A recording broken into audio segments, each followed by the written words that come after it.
My name is Diana Wells. I was 47 years old when my husband of 23 years opened our front door on a Friday night, told me I had nothing to fall back on, and put me out into the rain. No coat, no bag, nothing in my hands but the phone already in my pocket. He stood in the doorway and watched me like I was a problem he had finally solved, a woman he had spent years making small, too old, too heavy, too irrelevant, finally gone where she belonged. What Raymond did not know was that I had spent 17 years quietly building something he never thought to ask about, and 3 minutes after that door closed behind me, a black SUV pulled up to the curb. I had made one phone call. He thought that moment in the rain was the end of my story. Let me tell you how it was actually the beginning. Before we dive in, comment where you're watching from today. And if stories like this speak to you, hit subscribe, because tomorrow's story is even more intense. The coffee was a ritual I'd perfected over 9 years. 2 scoops of dark roast, not 3, watered just off the boil, never full boil. Raymond said full boil made it bitter, and I believed him the first 100 times he said it. I had the timing down to muscle memory by now. 6:15 on the dot, the kitchen still dark except for the light above the stove, the neighborhood outside our windows the particular shade of blue that belongs only to early morning.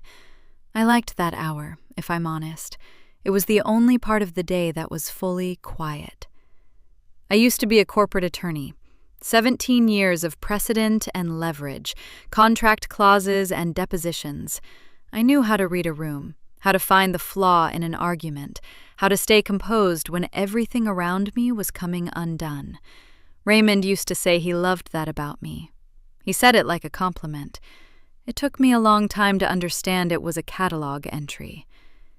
He asked me to leave practice 9 years ago. Not harshly, never harshly. That wasn't Raymond's way. He said he needed a real partner at home, someone invested in what they were building together. He said my career was pulling me in a direction that wasn't good for them, for us. I remember standing in our old kitchen, the one in the house before this one, holding a coffee mug I'd had since law school. I put the mug down. I put the career down with it. I was 38. I thought it was love. Maybe it was then. You know what's funny? I never once regretted the choice itself. I regretted what came after it. The slow, steady way Raymond began treating my opinion like a courtesy he no longer had to extend. I'd offer something at a dinner party, a legal perspective, a contract detail his associates had wrong, and he'd redirect, smoothly, the way water redirects around a stone. "Diana's being modest," he'd say, and then he'd answer the question himself. I learned to stop offering. He started mentioning Tiffany about 14 months ago. His project manager at the firm. 29, efficient, knows how to present herself. Those were his words, not mine. Knows how to present herself. The first time he said it, he was looking at me across the dinner table with that particular expression I'd learned to recognize. Not cruel, exactly. More like a man noting where the furniture had gotten old. "You'd look better if you dropped 15 pounds, he told me last spring. Just like that, over pasta. I set my fork down and I said, "Okay, Raymond." Because what else do you say to that? Because I'd heard it before in different formations, and every time I heard it, I got a little quieter, and I told myself that was just how long marriages worked, that the comfortable ones went a little flat. I believed that for years. The believing was its own kind of work. I carried my mother's old recipe for sweet potato pie in my head from the year she taught me, her hands over mine on the mixing bowl, the kitchen smelling like brown sugar and something safe. That was the year before everything got complicated. I used to think of that kitchen whenever Raymond's house felt too hollow to stay in comfortably. I still paid certain bills from my own account, had for years. Raymond knew the account existed. I'd mentioned it once, early on, but he never asked about it, never followed up. He was not a man who tracked things he didn't consider worth tracking. It didn't surprise me. Raymond had never thought of me as someone who required monitoring. He thought of me as solved. That Thursday, I had an appointment I hadn't mentioned to him. I'd thought about bringing it up a few times, then decided against it. Not because I was hiding it exactly, more because some things don't need narrating until you know what they mean. I heard him on the stairs at 7:40, heard him pour the coffee I'd made, heard him set the mug down on the counter rather than in the sink. He called out something that sounded like, "Leaving," from the hallway. I was in the bedroom folding laundry. I said, "Okay." The front door opened and closed. No kiss. That had stopped. I couldn't tell you exactly when, the way you can't tell you exactly when a season changes. You just look up one day and the leaves are gone.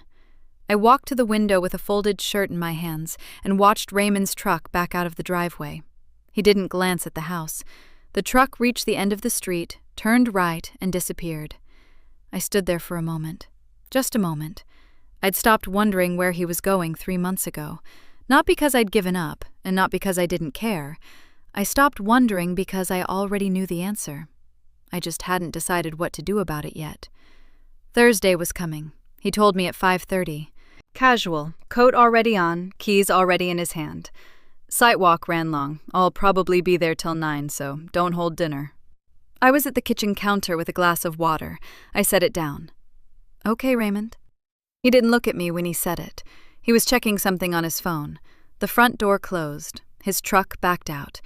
Same as every other evening. Here's the thing about a lie told to a woman who already knows the truth. It doesn't land like a lie. It lands like a confirmation. And I had already confirmed, 2 days prior, that Raymond's site crew had clocked out at 3 o'clock that afternoon. I knew because I'd called a former colleague of mine, Derek Booth, a man I'd worked alongside years ago before I left practice. I'd reached out to him for the first time in 4 years, the week before. I hadn't explained much. I didn't need to. Derek was the kind of man who answered the question you were actually asking, not the one you said out loud. The restaurant district was 20 minutes from the house. I drove there in the quiet. No music, just the sound of the road and the particular clarity that comes when you've already made a decision and your body is simply catching up. Derek had sent me a location pin at 4:47. Raymond's truck was parked on Caldwell Street, half a block from Ardmore's. I'd recognized the name the moment I read it. Ardmore's was where Raymond had taken me on our first real date, 24 years ago. Back when he was still hungry, and I was still the most interesting person in the room to him. He'd ordered for both of us without asking, and I'd thought it was romantic. 24 years of understanding later, I knew it was just Raymond being Raymond. But the memory had stayed soft, the way early things do before you know what they cost you. I found parking on the street. I sat in the car for a moment, then I got out. Ardmore's had low lighting and corner booths, which was probably the point. I came in through the main entrance and took a table near the back wall, angled enough that I could see the room without being obvious about it. The hostess brought a menu. I didn't open it. They were at a table near the window. Raymond in his gray blazer, the one I'd had dry cleaned last Tuesday. Tiffany across from him, hair down, wearing something sleeveless and dark. She was laughing at something he'd said. I watched Raymond's posture. That's what told me everything. He was relaxed in the way he used to be relaxed with me years ago. Shoulders loose, leaning in, present in the way he hadn't been with me in longer than I wanted to calculate. You know what the worst part was? He looked happy, genuinely, easily happy, like a man with nothing to hide because he'd simply decided that hiding things was no longer worth the effort. I watched for about a minute, maybe a little less. Then Raymond reached across the table and took Tiffany's hand. Not her fingers, her whole hand, the way you hold something you're not planning to let go of. And he kissed her. Slow, unhurried, the kind of kiss that doesn't have any performance in it, the kind that comes from months and months of practice. My hands went still in my lap. I sat with it. All 60 seconds of it. I counted them, or something in me did. I did not cry. I did not stand up. I did not cross the room. I just let it be exactly what it was, because I had known what it was long before tonight, and falling apart in Ardmore's was not something I was going to give either of them. I left the menu on the table. I stood up. The hostess said something polite as I passed her station, and I nodded without hearing the words. Outside, the evening air was cooler than I expected. I walked to my car and got in and sat for a moment with my hands on the wheel. Then I drove home. No music. No tears. The roads were quiet for a Friday, and I moved through them carefully, the way I move through everything when it matters, deliberately, without waste. I thought about the gray blazer. I thought about the dry cleaning ticket still on my desk drawer. Small, stupid detail, the kind your mind reaches for when the real thing is too large to hold all at once. I was not going to confront Raymond tonight. I knew that before I'd even left the restaurant. Confrontation without preparation is just noise, and I had spent enough of my life making small noises that Raymond easily redirected. When I spoke next, it would not be noise. I pulled into the driveway and turned off the engine. I sat in the dark car in the dark garage, and I thought about Thursday, about what I had set in motion, about what Derek's file was going to tell me. I thought, not yet. I went inside. I turned off the kitchen light Raymond had left on. I went to bed. I waited. I was sitting in the living room when his headlights swept across the front window. The clock on the mantel read 10:42. I had the lamp on, just the one, the small one near the armchair, and I was sitting straight-backed with my hands folded in my lap and nothing in them. No book, no phone, no pretense. Raymond came in through the garage door the way he always did. I heard the keys hit the counter. The refrigerator opened and closed, then his footsteps in the hallway, and the particular half-pause he made when he reached the living room threshold and saw me sitting there. He knew. I could tell by the half-pause. A smarter man might have apologized then, or at least tried. Raymond walked in and sat down across from me in the chair he always used. He looked at me for a moment, then he looked away. His jaw was set the way it got when he was organizing something in his mind, arranging his angle before he started talking. "You've got that look," he said. "What look?" "That quiet look, like you're waiting on something." He leaned back. "So whatever you think you know, Diana, why don't you just say it?" I didn't say anything. That was apparently worse than anything I could have said, because Raymond straightened in the chair and his voice shifted, not louder, but harder, the way it got when charm wasn't getting traction. "You want to know the truth? Here it is. You checked out of this marriage years ago. I don't know when exactly, but it was long before any of this. You stopped trying, stopped showing up. You walk around this house like you're managing a property instead of living in a marriage, and you've been doing it so long, you don't even notice anymore." I let him talk. "I mean, look at yourself. You used to care about how you presented. You used to have opinions about things. You used to be—" He stopped, reset. "Tiffany is present. You understand what I'm saying? She listens. She engages. She shows up for people. That's something you used to do, and then you stopped. And I don't think you even know when it happened." My jaw locked. Not because he'd hurt me, because he'd actually said her name in my living room, to my face as evidence. Raymond stood up. He was pacing now, the way he did when he was building toward something. "This house is in my name, my LLC, my properties, my business. All of it is mine. And before you start thinking about what you're entitled to, you might want to think real hard about what you actually contributed. Because your career's been gone 9 years, Diana. 9 years. You've got nothing to fall back on. You know that, right? You've got nothing." He walked to the front door. He opened it. The rain came in immediately. The sound of it, sharp and steady on the front walk and the porch rail and the dark street beyond. "Get out of my house." Let me tell you something about a woman who has been quiet too long. She does not beg. Not once, not for a single second. I stood up. I was wearing my house shoes and the cardigan I'd put on after dinner.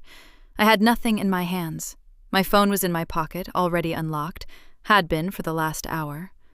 I walked to the front door, and I walked through it. The rain hit me immediately. My shoulders, my hair, the back of my hands. Raymond closed the door. I stood on the front step. I was not waiting to be let back in. I was not hoping the door would open. I stood in the rain on Raymond Wells' front porch, and I dialed a number I had not called in 4 years, until last week. And now I called every day. Derek picked up on the first ring. "I'm ready," I said. "Send it." "Already moving," he said. He hung up. The rain kept coming down. I stood in it, and I breathed through my nose, and I watched the far end of the street. 45 seconds. A minute. Maybe 2. Then headlights. A black SUV, late model, dark windows, came up the street at an easy speed and rolled to a stop directly in front of the house. Not hurrying, not dramatic, just arriving, the way things arrive when they've been planned. The back door opened. I walked down the front steps and across the wet sidewalk, and I got in. I did not look back at the house. Not once. The door closed behind me. The SUV pulled forward, quiet and smooth. The rain ran down the tinted windows in long streaks. I pulled out my phone. Derek had sent the file while I was still standing on the porch. I opened it. I read the first page, then the second. My expression changed. I could feel it change, some shift in my face I didn't try to control. "He did what?" The words came out quiet, not a question to anyone in the car. Just the thing my mouth did when my brain arrived somewhere it hadn't expected to be. The SUV moved through the rain. I kept reading. The SUV pulled up to my Aunt Rosa's house at 11:30. The porch light was already on. It was always on when Rose knew I was coming, and somehow it was always on even when she didn't. That house on Clement Street had been the same warm yellow square of light my whole life. The place I went when I was 9 and fell off my bike, when I was 22 and failed the bar the first time, when my mother died and I needed somewhere to put my hands that wasn't Raymond's house. Rose was at the door before I reached the steps.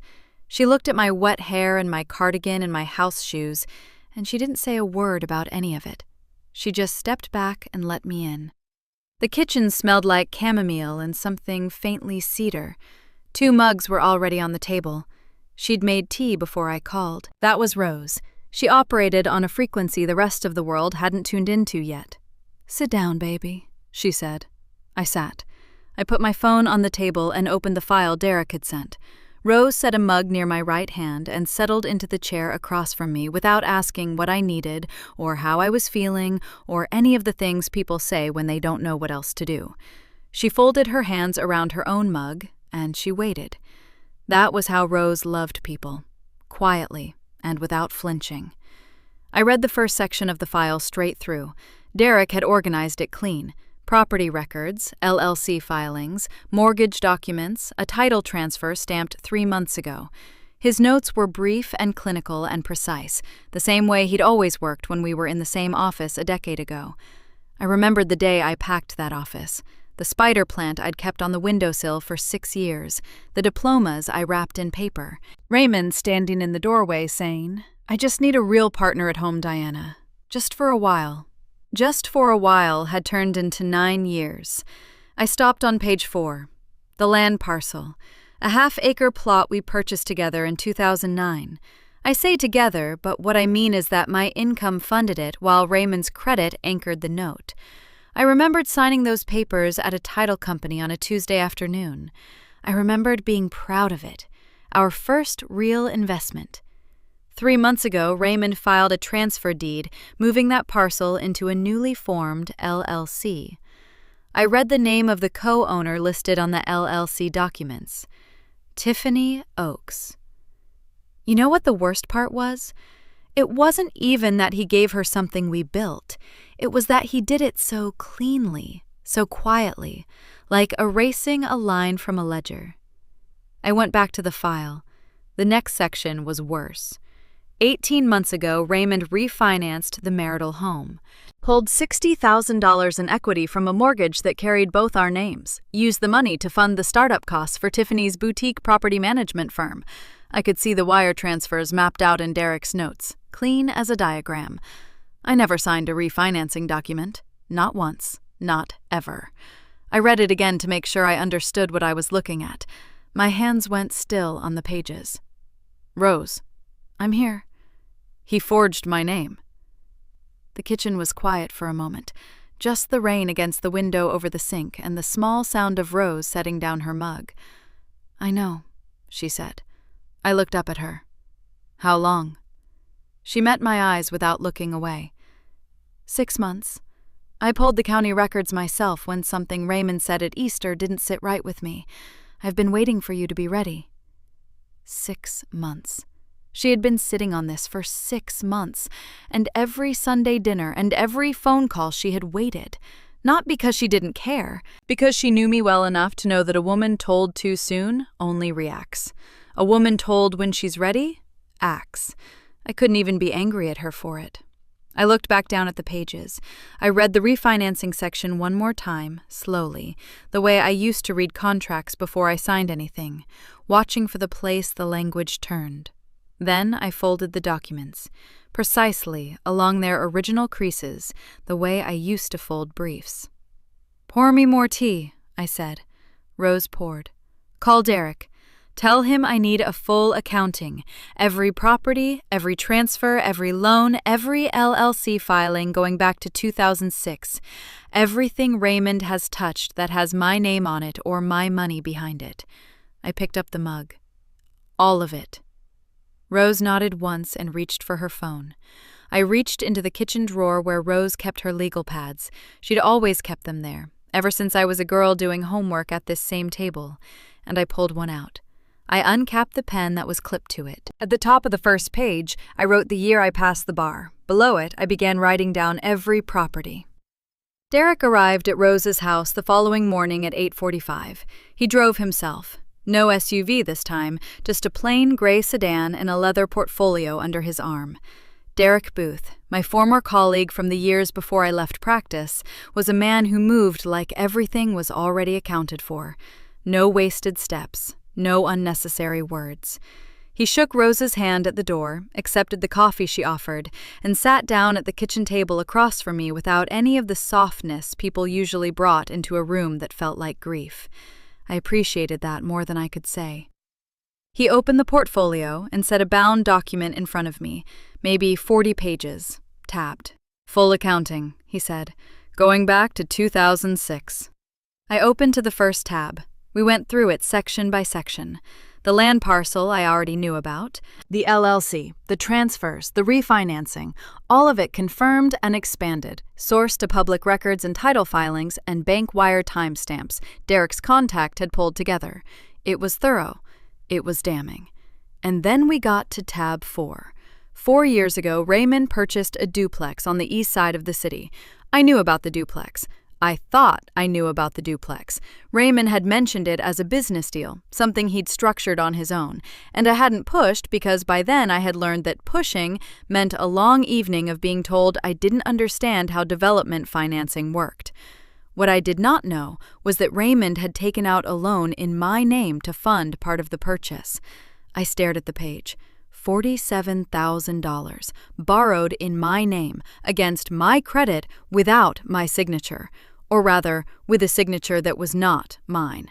I was liable for a debt I never agreed to carry, for a property I was never told I'd helped buy. My jaw locked. Let me tell you something about a woman who spent 9 years making herself smaller. She spends a lot of that time wondering if she's being unfair, if she's misreading, if the quiet cruelties are really just the friction of a long marriage, the kind of thing everyone endures. She talks herself down from the ledge of her own instincts over and over again, because the alternative, believing what she actually sees, is too large to hold. There was nothing left to talk myself down from. The page in front of me was not a feeling. It was a number. $47,000. My name, his deal, her future. "There's more," Derek said. He turned to the last tab. A single page, a summary of statements Raymond had made to 3 of his business associates over the past 4 months. Derek's source was solid. He didn't share methods, and I didn't ask. What the statements amounted to was this: Raymond had been telling people I walked out of the marriage, that I had never really contributed, that the business success was his alone, built from nothing, sustained by his own effort, while I stayed home and, as one account had it, checked out years ago. He was writing the ending before the book was finished, authoring a version of events in which Diana Wells was a passive, pampered wife who brought nothing and left when it suited her, and Raymond was a self-made man who deserved whatever came next.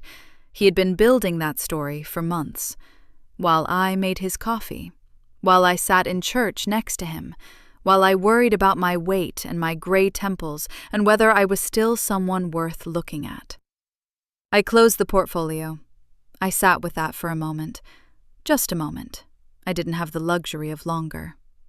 "He wants to tell a story," I said, "about a woman who contributed nothing and walked away."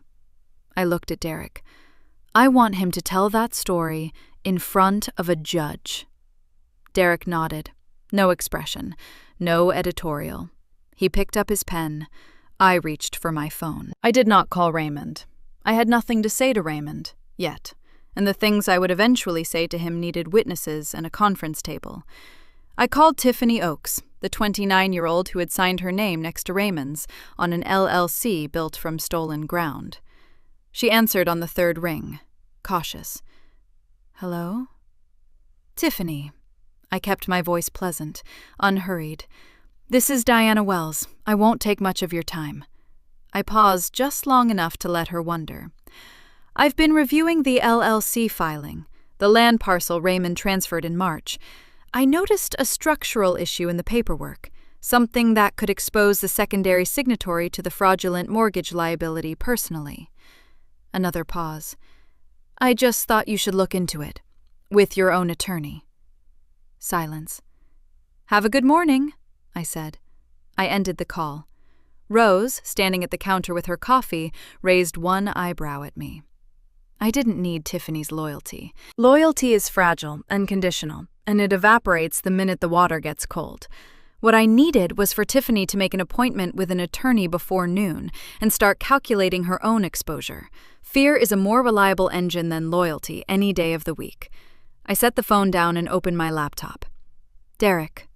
I pulled up the refinancing documents, the pages with the signature that was not mine. "I need a forensic document examiner, the best one you know." He was already writing the name down. That evening, I sat on the edge of the guest bed in Aunt Rose's house and looked at myself in the mirror across the room. Not the purposeful look of a woman getting ready for something. The other kind. The kind you avoid for months at a time and then can't stop doing. Rose had turned in early. The house was quiet in the way old houses get, settled, unhurried, full of the small sounds of a place that has been lived in well. I could smell the cedar from the closet and the last of the dinner she'd made, something with onions and rosemary, and for a second I was 24 years old again, sitting at this same table watching Rose balance her accounting books while I complained about a contracts professor I couldn't stand. She'd handed me a cup of tea without looking up and said, "You'll outlast him, baby. You outlast everything that underestimates you." I hadn't known yet how much I'd need to remember that. I looked at the woman in the mirror. She was 47, thicker through the middle than she'd been at 35, gray coming in at both temples now, wearing a blouse she'd grabbed from a drawer without thinking because she hadn't packed anything. She looked tired in the way that goes past sleep, the kind of tired that comes from years of managing yourself carefully in someone else's presence. I knew exactly when I stopped wearing color. It was a Sunday. I'd put on a deep orange blouse for church, one I loved, one that felt like me, and Raymond looked up from his phone and said, "That's a lot." Just that. That's a lot. And I went back upstairs and changed. I told myself it wasn't a big thing. It wasn't. One blouse.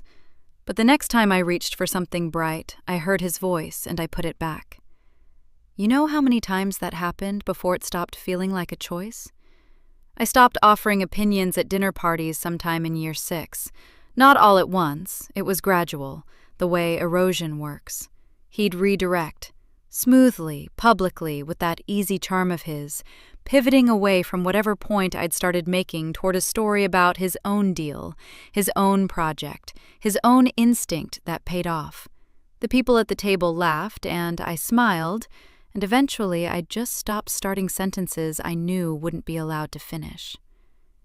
And then there was the year my mother died. I gained weight that year. Of course I did.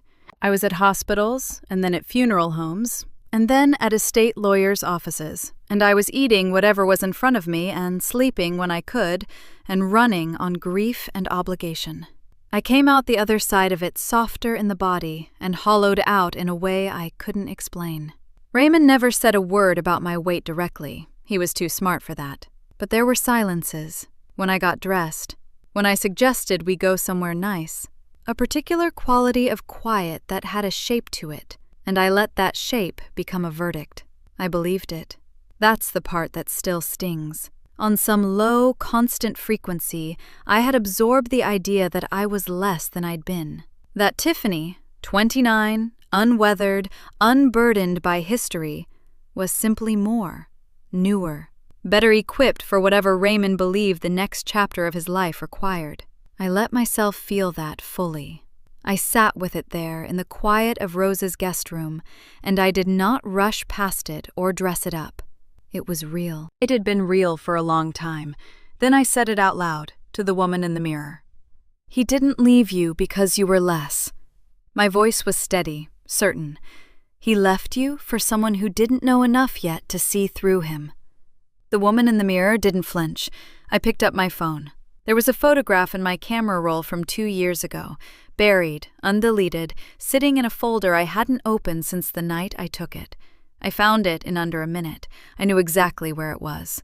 I had been walking down the hallway toward the living room when I saw the glow of Raymond's phone from across the room.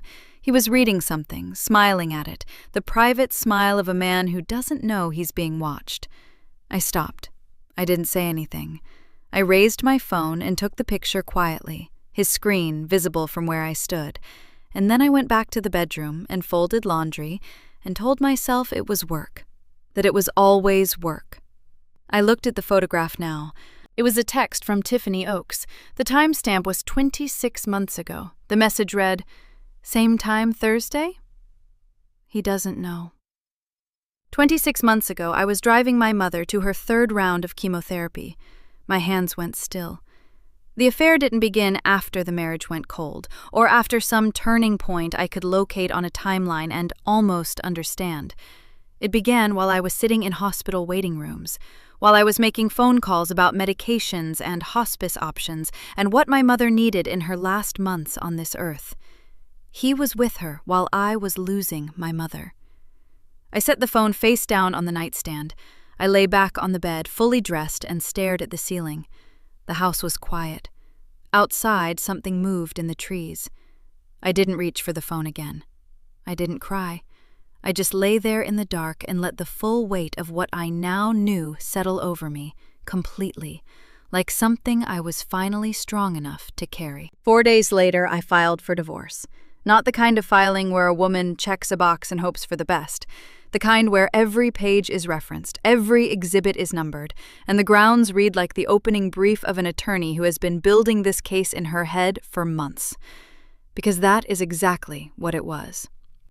I sat at Rose's kitchen table with the documents spread in front of me and my reading glasses on, and I went through it line by line the way I used to go through discovery files at 31 years old in a downtown office that smelled like carpet cleaner and ambition. Financial fraud, forgery, dissipation of marital assets, each claim supported by the records Derek had compiled, each exhibit attached in the precise order a judge would want to find it. Derek's referred attorney, sharp, efficient, a woman who spoke the way I used to speak in depositions, had told me the filing was as clean as anything she'd seen. I took that as the professional compliment it was and signed where she told me to sign. Raymond was served on the Tuesday morning, at his office, at 9:45, when his staff would be in and the day would be fully underway.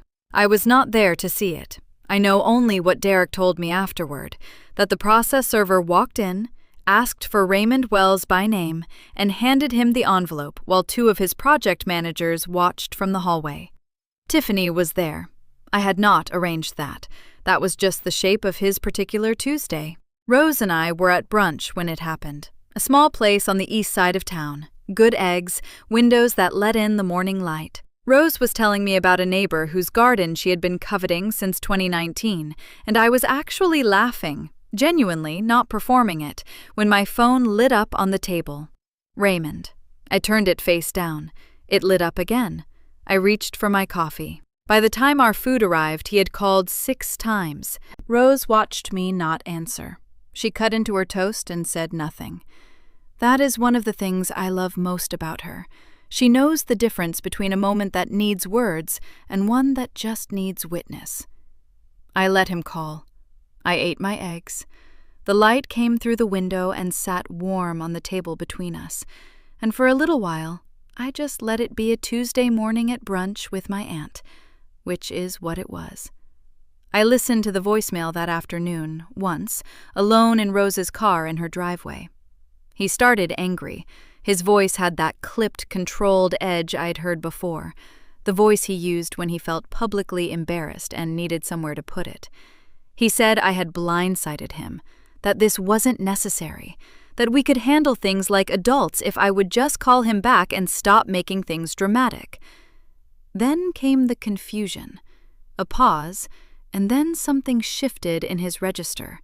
He started asking questions he didn't seem to know he was asking. How far back did the filing go? What exactly had I submitted? He said the words forensic examiner with an unsteadiness I had never once heard from Raymond Wells in 23 years. And then, near the end, he was frightened. Not the kind of frightened that reaches for you, the kind that goes inward, tight and private, when a man finally understands the ground he is standing on has already been pulled away. He said my name once, Diana. Not Di the way he'd called me in the early years when he still thought I hung the moon. My full name, flat, almost formal. I deleted the voicemail. I sat in the car a moment, let out a long, quiet breath. Then I went back inside. Derek called that evening with 2 things. The first, Raymond's own attorney had reviewed the refinancing documents and flagged the forged signature as a potential criminal exposure, separate from the civil divorce proceedings.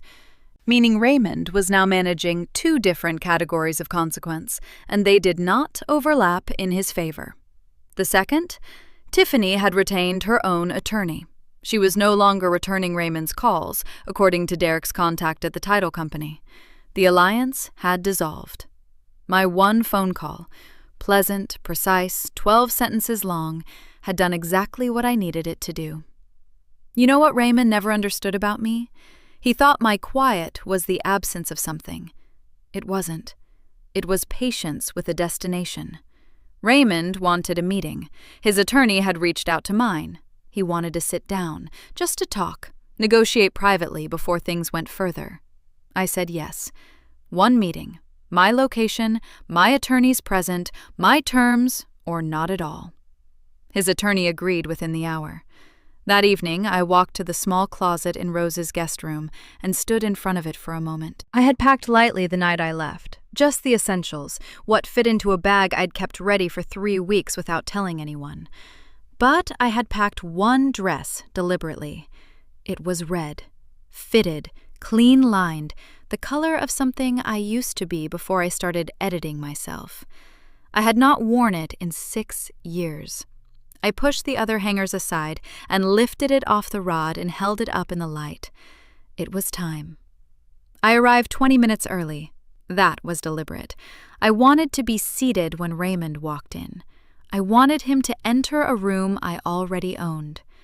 Derek's office building had a conference room on the 4th floor, glass-walled on one side, city view on the other, a long mahogany table that seated 12. We used 8 of those seats. My divorce attorney and her associate on my left, Derek at the far end, quiet and present, the way a well-placed piece of furniture is present. The bound document centered in front of me, edges squared. I set my hands flat on the table and breathed. I thought about the last time I'd sat at a conference table like this. 38 years old, wrapping up the case that would eventually produce a settlement I never fully disclosed to my husband. I'd worn navy that day. I remembered thinking it made me look serious. Today, I wore red.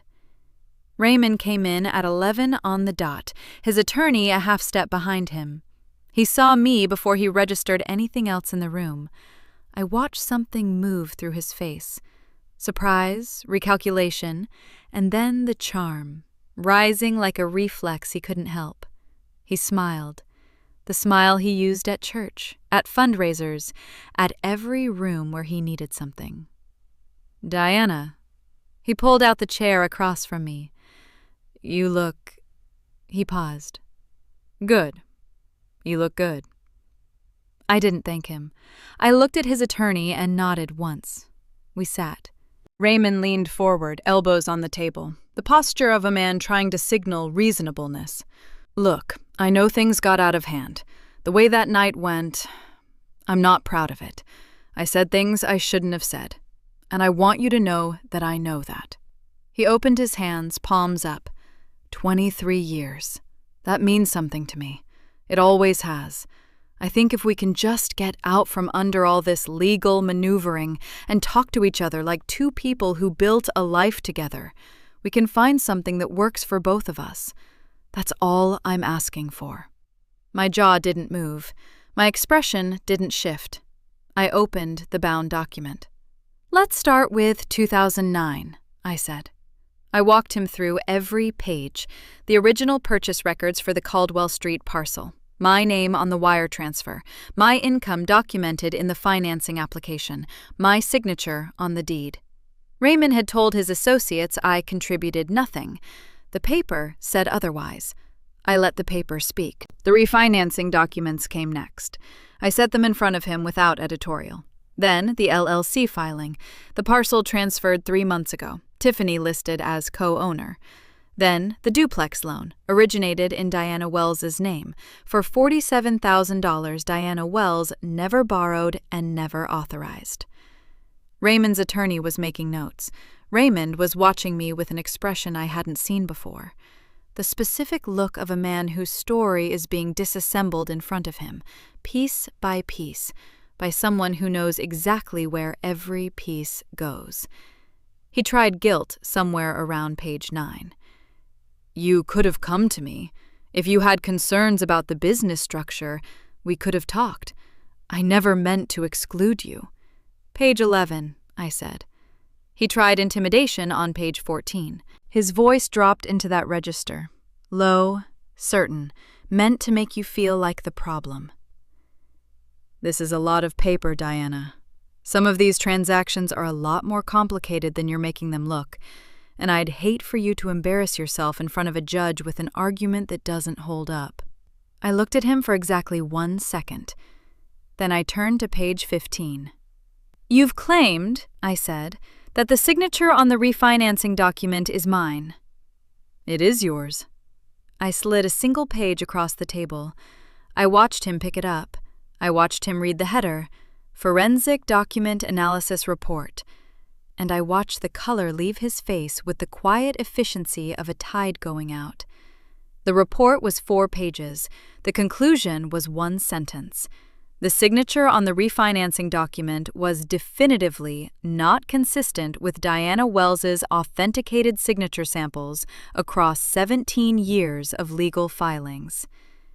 His attorney leaned over, whispered. Raymond set the page down. He looked at me for a long moment. Something behind his eyes went very still. "What do you want?" he said. I told him. The Caldwell Street parcel returned to marital assets, fully. The LLC dissolved and every recoverable asset liquidated. The duplex loan cleared at his expense, my name removed from every document associated with it. Full financial restoration across every account that carried my name without my knowledge. And a cash settlement. I named the number precisely, without rounding, without apology. "You have 72 hours, I said. "If I don't have a signed agreement by then, the forensic report goes to the county district attorney." I stood. I buttoned my jacket. "You threw me out in the rain," I said. "You thought that was the end of my story." I picked up my copy of the document. It was the beginning. I walked out. Raymond stayed in his chair. Derek caught up with me at the elevator. The doors opened. We stepped in. Neither of us spoke. I looked straight ahead at the brushed steel doors as they closed. I could see the faint outline of my own reflection. Red dress, shoulders back, hands still. I exhaled, slow and quiet, like setting something down I'd been carrying a long way. 48 hours after the meeting, my attorney called me at 9:17 in the morning. She said 4 words.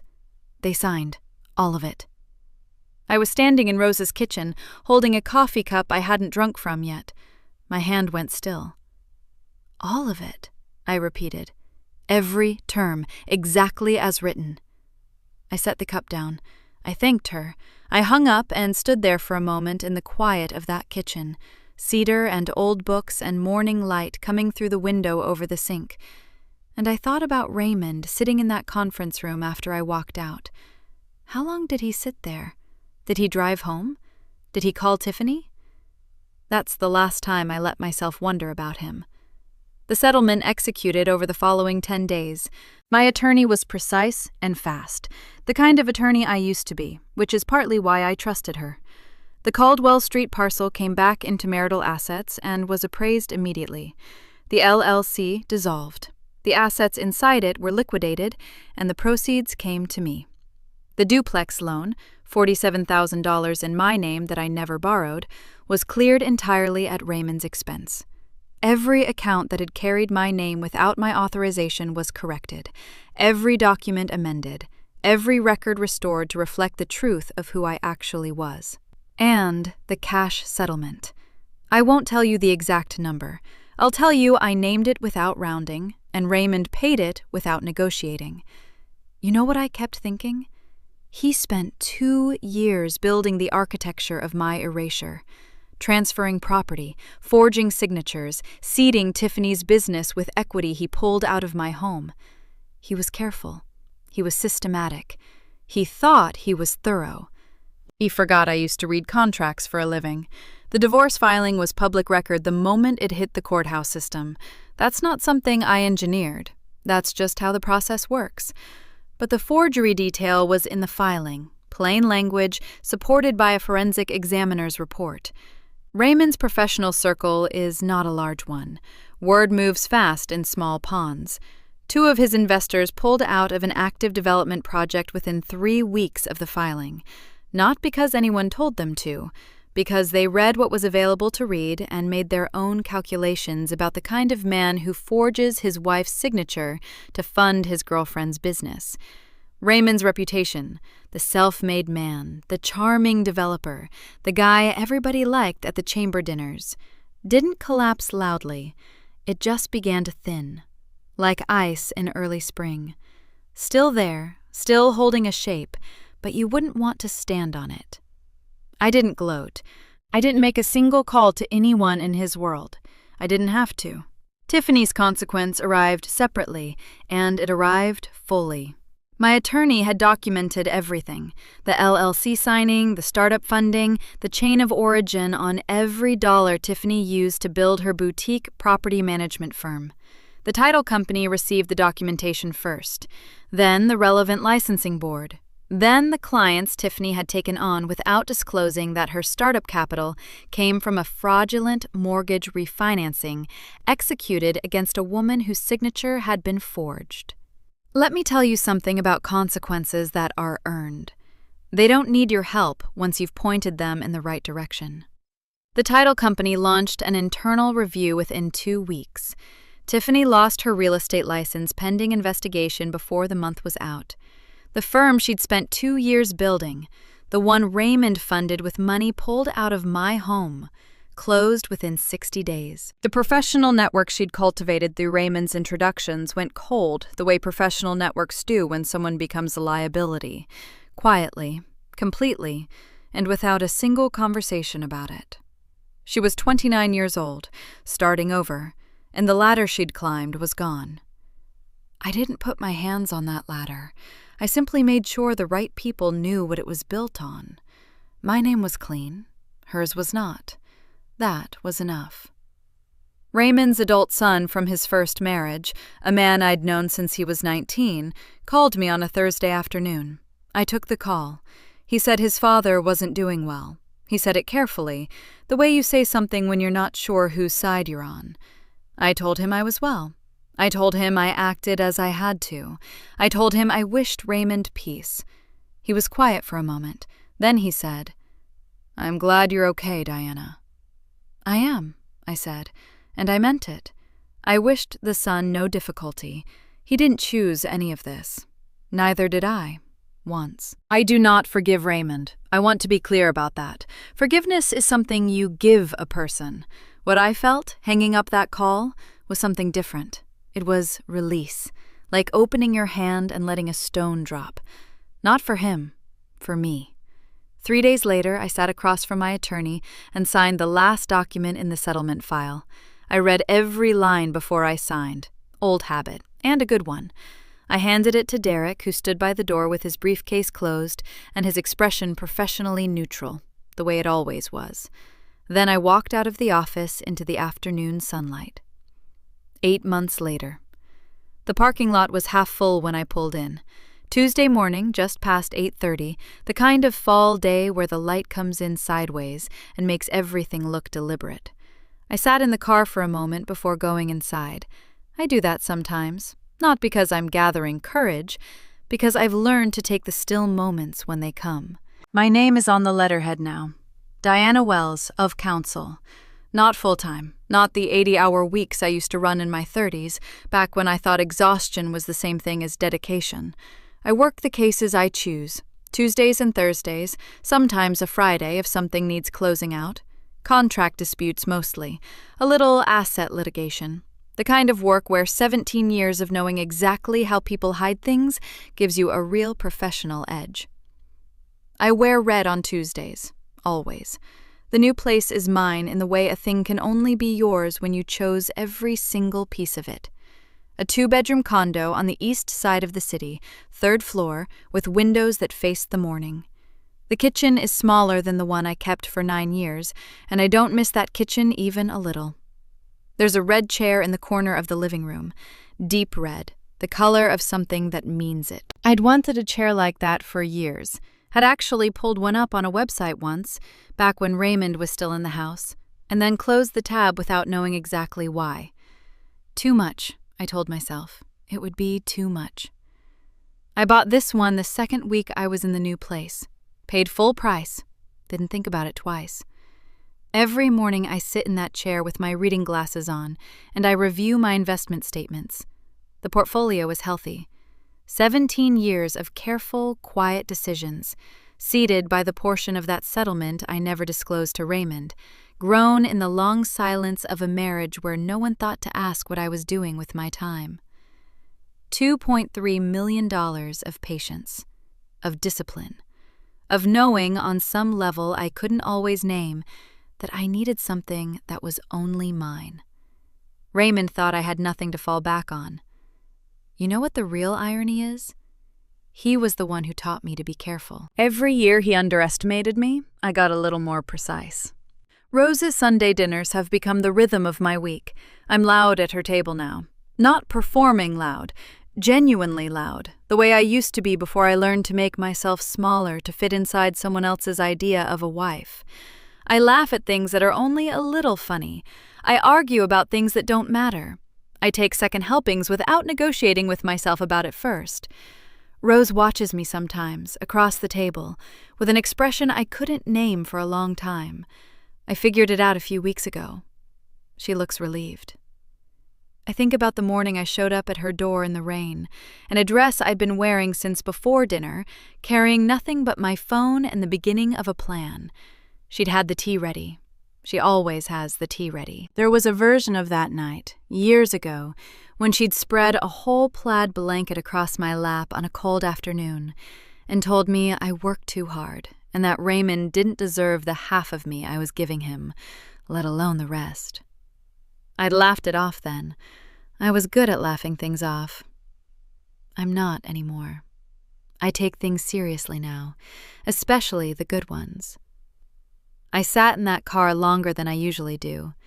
I was thinking about the rain, the front step, the specific sensation of standing in the dark with water coming down and a door closed behind me and nothing in my hands. I had been so afraid for so long that there was nothing left of me that mattered. That Raymond's version of me had become the true one, the woman who was too thick, too quiet, too far past her useful years to be worth anything to anybody. I had carried that fear the way you carry something you know is wrong but can't quite put down. It had weight. It had a shape. Some mornings it sat across the breakfast table from me and drank coffee, and then he opened a door and pushed me out into the rain and thought that was the last word. It wasn't even a sentence. I thought about the 3 minutes I stood there. I wasn't waiting to be let back in. I was never waiting to be let back in. I was making a call, finishing a plan, stepping across a line I'd been standing at for longer than I want to admit. He did me the last favor he will ever do me. He let me find out exactly who I was when I had nothing in my hands and rain coming down and nowhere to go but forward. Turns out, I had everything. I had always had everything. I set my coffee cup in the cup holder. I opened the car door. I stepped out into the Tuesday morning light, smoothed the front of my jacket, and walked through the front door of the firm. I didn't look back. Thank you for watching until the end. If this story meant something to you, hit subscribe and turn on notifications. I've got 2 stories on the screen that you have to watch next. Have a great day!